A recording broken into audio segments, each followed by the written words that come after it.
Emergency balance গ্রহণের পর টাকা রিচার্জ করার পরে ওই কর্জের টাকা সহ আর 2-1 টাকা বেশি কেটে নেওয়া হয়, এটা জায়েজ আছে কিনা? ভাইরা আমার, ইমার্জেন্সি ব্যালেন্স বিভিন্ন মোবাইল কোম্পানি থেকে নেওয়া যায়। 5 টাকা 10 টাকা যে ইমার্জেন্সি ব্যালেন্স নেওয়া হয়, আপনি পরবর্তীতে যখন রিচার্জ করবেন ওই রিচার্জের সময় সেই লোনের টাকা যেটা ইমার্জেন্সি ব্যালেন্স আপনাকে দেওয়া হলো সেটা কেটে রাখা হবে, সাথে 1-2 টাকা বা আরও কম বা বেশি কেটে নেওয়া হয়। এই টাকাটা কি সুদ হবে কিনা? তো এর উত্তর হলো যে না, এটা সুদ হবে না। এটা নিয়ে দেশের বরেণ্য ওলামায়ে কেরাম তাদের গবেষণার আলোকে ইতিমধ্যে অনেকেই ফতোয়া দিয়েছেন। মৌলানা মুফতি আব্দুল মালিক হাফিজাহুল্লাহ আর অনেক ওলামায়ে কেরাম ইতিমধ্যে পরিষ্কারভাবে ফতোয়া দিয়েছেন যে এটা সুদ হিসাবে, অর্থাৎ আল কাউসার থেকে ফতোয়া দেওয়া হয়েছে এবং অনেকগুলো ফতোয়া বিভাগ থেকে ফতোয়া দেওয়া হয়েছে যে এটা সুদ হবে না। কেন সুদ হবে না? কারণ সুদের সংজ্ঞার মধ্যে এটা পড়ে না।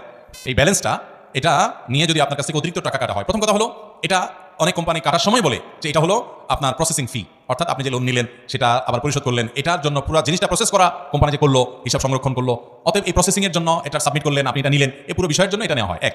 দ্বিতীয়ত হলো যদি এটা আপনাকে লোন দিয়ে নেওয়া হয় তাহলে কুল্লু কারদিন জাল্লা নাফআন ফাহুয়া রিবান, লোন দিয়ে লাভ নেওয়া এটা সুদ হয়, এটা তার মধ্যে পড়বে না। কারণ এখানে ব্যালেন্স যেটা নেওয়া হয়েছে এটা আসলে না টাকা পয়সা